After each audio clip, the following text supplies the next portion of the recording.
Baik, terima kasih rekan-rekan wartawan.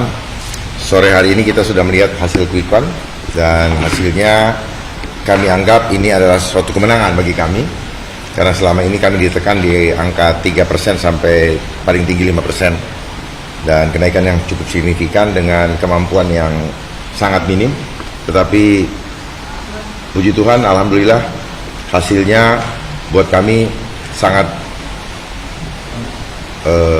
menyenangkan dan membanggakan karena apa? Inilah hasil kerja nyata daripada semua relawan yang ada, di mana kami sudah berusaha maksimal untuk menyadarkan seluruh rakyat Jakarta akan bahaya potensi pandemi yang akan terjadi ke depan. Ini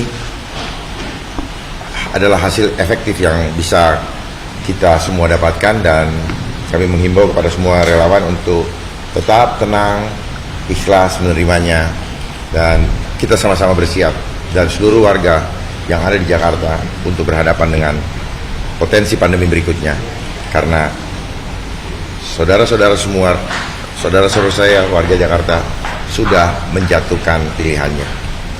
Dharma, kira-kira apa yang membuat pada suara Pak Dharma bisa naik sampai 10% dan sebelumnya 5%? Ini adalah skenario Tuhan, di mana otomatis dengan angka tersebut paslon Dharma Kun menjadi penentu suaranya untuk memenangkan salah satu paslon, baik 1 maupun 3 nantinya.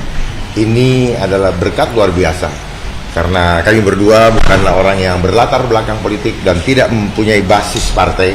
Kami sungguh-sungguh berjuang untuk seluruh warga Jakarta. Kami sudah kerahkan seluruh kemampuan kami. Kami sampaikan apa yang bisa kami lakukan untuk memperbaiki keadaan Jakarta yang sedang tidak baik-baik saja, baik itu melalui sistem ekonomi adil gutub tular adab yang selalu saya sampaikan, dan sebagainya untuk memulihkan ekonomi Jakarta. Namun pilihan sudah jatuh oleh rakyat, kami tetap terima dengan ikhlas dan kami percaya ada rencana Tuhan yang lebih indah di dalam menentukan perjalanan bangsa ke depan. Apalagi dengan tadi saya sebutkan bahwa otomatis suara paslon Dharma Kun akan menjadi penentu bagi kedua paslon yang sedang bersaing dengan ketat.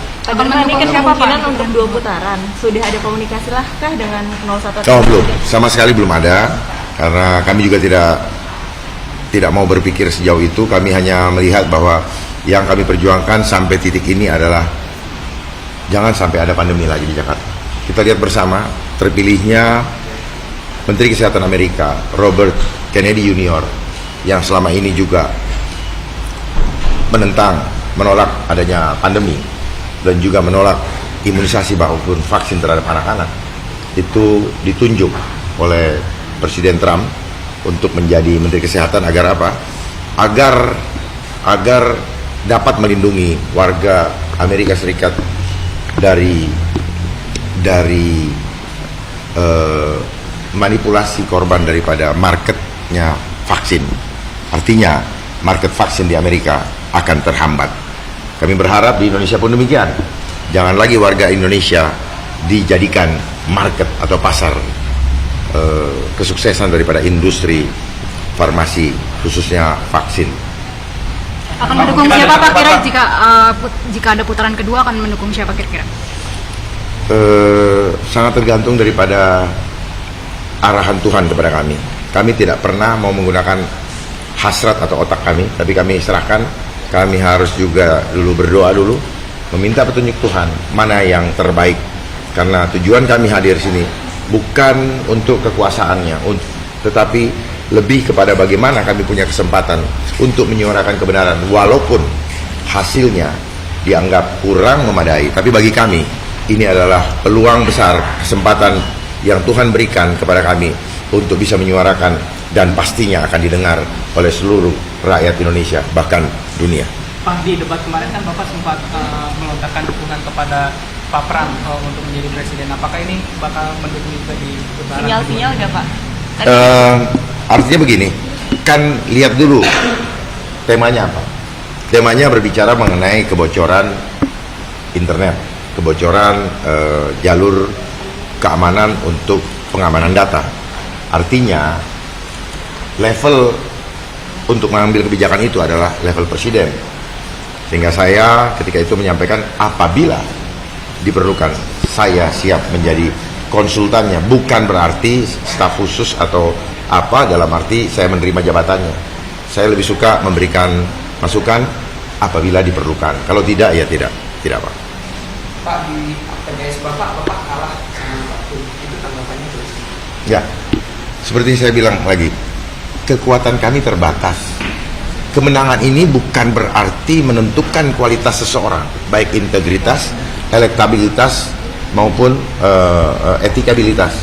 Seharusnya kan elektabilitas itu yang terakhir, setelah ditentukan etikabilitas, intelektualitas, baru elektabilitas. Namun apa yang terjadi? Karena konsep intelijen di mana pembangunan opini didahului dengan mempengaruhi massa. Ini adalah psikologi massa dengan menayangkan hasil survei, sehingga hasil tersebut merasionalisasi apa yang sebenarnya belum rasional supaya menjadi pembenaran ketika nanti hasilnya seperti yang kita lihat sekarang. Tapi buktinya hasil survei yang kemarin bertolak belakang dengan hasil survei hari ini, membuktikan bahwa sebenarnya ada sesuatu celah di mana kita bisa lebih baik lagi manakala kami yang mengendalikan hasil survei, karena kami yang meminta untuk angka berapa kami berada dalam posisi itu. Itu sebenarnya. Kalau misalkan sekarang kalah, periode ke depan mau maju lagi nggak? Kita lihat aja, karena apa yang kami perjuangkan bersama Pak Kun adalah menyelamatkan jiwa keluarga kita. Ke depan, saya tidak tahu apa yang akan terjadi.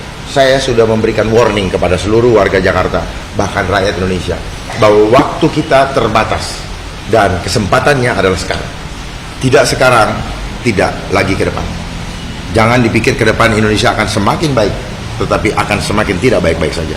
Saya tidak menakut-nakuti, data sudah jelas, dan kemudian Pak Prabowo juga pernah menyampaikan bahwa dari tahun 2018, bahwa tahun 2030 nama Indonesia hanya tinggal nama. Artinya nama negara Indonesia masih ada, tetapi sudah di bawah kendali asing secara total, di mana nanti rakyat waspada, kita akan berada dalam antrian panjang untuk menerima yang kita kenal dengan makanan gratis. Kita telah menjadi budak karena kita tidak mau berpikir cerdas, tidak mau merubah diri. Suatu bangsa akan berubah apabila bangsanya sendiri mau merubah dirinya. Pak Dharma, ada pesan untuk para pemilih yang 10% ini nanti di putaran kedua dalam menggunakan suaranya untuk memilih dua pasangan yang akan berkontestasi lagi di putaran kedua Pilgub Jakarta. Mungkin ada pesan untuk para pemilih yang 10% hari ini? Itu nanti biar saja kita berkembang. Kami akan berdoa dulu, dan sebenarnya tanpa kami minta, mereka-mereka yang memilih kami, yang mempunyai kesadaran, hanya satu, mereka ingin keluarganya diselamatkan, mereka ingin keluarganya hidup layak.